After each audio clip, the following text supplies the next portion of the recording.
কোনো ক্ষতি করতে। সুবহানাল্লাহ বলবেন না? এই কথা কে বলে রাখছে? আল্লাহ নিজে। যে খবরদার ওদের সাথে যদি ইটিস পিটিস করো, ওদের সাথে যদি আতাত করো, ওদের সাথে যদি বন্ধুত্ব করো, এই বন্ধুত্ব করতে দেরি, ছবল মারতে দেরি নাই, মনসার চেয়ে দ্রুত গতিতে ছবল বেড়ে দেবে।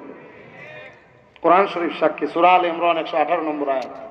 এরপরে আল্লাহ আরো ভেঙে বলছেন, দেখো যদি এটা করো, ওয়াদ্দু মা আনিতুম, এই কাফেররা চায় যা তোমাদের তা ক্ষতি করে, তাদের চাহিদা, ওয়াদ্দু তারা প্রত্যাশা করে, কামনা করে, আশা করে, মা আনিতুম তা যা তোমাদেরকে ক্ষতি করে, অর্থাৎ ওদের আশাই হচ্ছে মুসলমানদের কোন দিক থেকে ক্ষতি হয়, তাইলে ওরা আলহামদুলিল্লাহ বলে।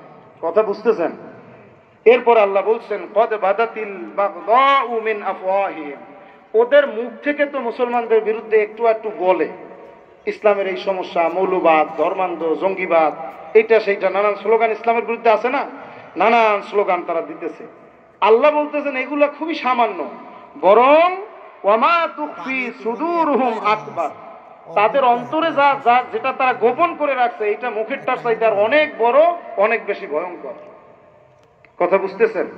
আল্লাহ পাক এরপরে বলছেন, قد بينا لكم الآيات إن كنتم تعقلون, আমি আমার আয়াতগুলো তোমাদের জন্য আমি বর্ণনা করে দিলাম যদি তোমরা বুঝতে পারতে। আহারে